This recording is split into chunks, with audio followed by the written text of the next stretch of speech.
Okay, so there's a lot of talk of success on the media. Everybody's talking about success on YouTube, on Facebook, on in society, whomever you talk, your parents, your relatives, you have to be successful. I mean to say, the position is, as soon as a child is born, perhaps the first word he hears is success. That's what happens.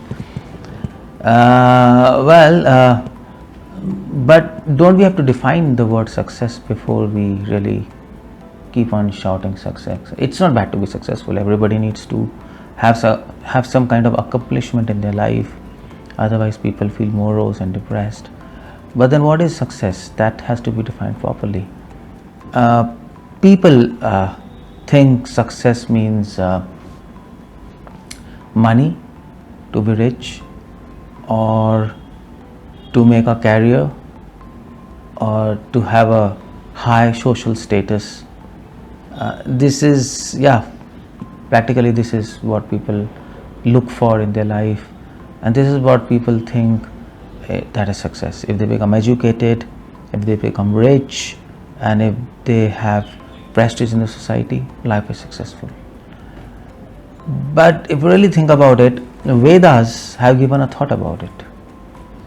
There's a lot of talk of success in one of the Upanishads, which is Taittiriya Upanishad, and it says that there are 5 stages of consciousness, and the first 3 stages are Annamaya, Pranmaya, and Jnanmaya.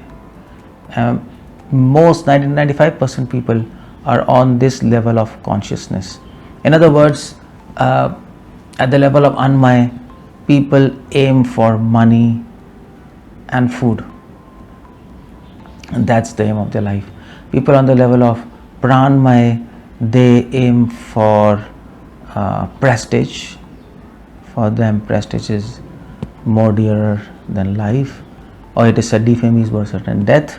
They aim for social status and prestige. And people who are on the level of Jnanmaya, their aim is career, or maybe achieving something in their life in the terms of some discovery or something they want to do in their life. So these are 3 stages. 95 or let me say 99% population of this world are at these 3 levels of consciousness: Annamaya, Pranmaya, and Jnanmaya, and they think this is the goal of life. And if this is achieved, if this goal is achieved, then that is success. But is it really a success if we become rich, we have a career and have good social status? That has to be thought about. Vedas then speak, no. If you really think deeply and wisely, you will find that although we might become rich, we might become have a good career and social prestige and status, but nevertheless, people having all these things, they lack peace and satisfaction. 2 things, peace and satisfactions. So our scriptures raise a valid question: what is the meaning of success without peace and satisfaction? If at the end of the day you have everything but you don't have peace, satisfactions, what's the meaning of that? It's just like almost like a fish out of water. What's the meaning of the life of a fish out of water? Nothing. Even if I'm to say, suppose if that fish starts speaking, and if you give that fish iPhone and laptop and some good house and social status, probably you give designation to that fish, the best scientist in the world, fish scientist in the world, something, and the most prestigious fish in the whole world, something. Well, will fish will be happy? No. The first goal is to go back to the water, otherwise it's going to die. Similarly, having all these kind of let me say this richness and this social status career around us, it doesn't make us peaceful and satisfied. It can make us happy, but it will not give you peace and satisfaction. You go to anyone in this world and you ask them, are you happy? They will say, definitely we are. They might say yes, and you might say no, but they will say, yeah, we are happy. Yeah, there are some periods in a time when we are low, but we are okay. But if you ask them the next question, are you peaceful? Answer will be no, 100%. And if you ask, are you satisfied? Absolutely no.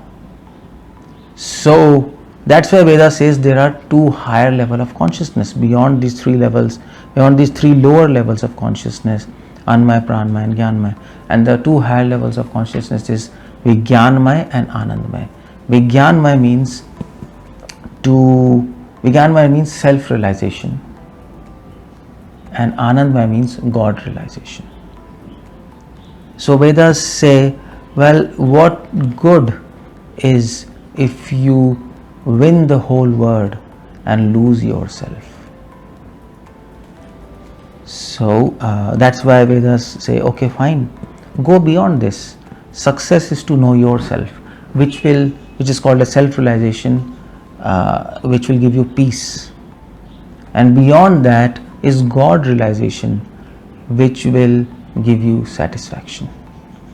And this is the theme of all our scriptures, all our Srimad Bhagavatam, Gita.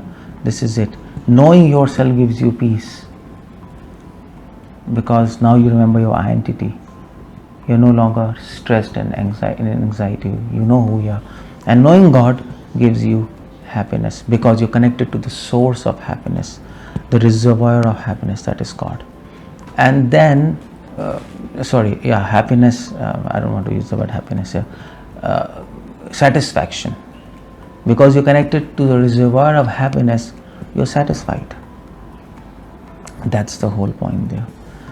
The happiness of God, the bliss of God is unlimited and for eternity. So you're satisfied. You will never lack it. So and when you're peaceful and satisfied, you feel secure. And once you're secure, there is no fear. And that's what Veda says, that is real life. Devoid of any fear, perfectly happy, satisfaction and peace. I think no person in this world will deny this offer. Even a billionaire will not deny this offer, because we are ultimately looking for all of these things. So Vedas have this powerful logic. This is called success, self-realization and God realization, Vijnanmaya and Anandmaya. All other things, all other lower platforms of consciousness and goals is simply an illusion. Vedas also come to this point, well, money, you can earn money, you can develop your career, you can have social prestige to a certain extent, but that's not the goal of life. You can use these things for self-realization and God realization. That is true human life, and that is real success. Hare Krishna. Thank you.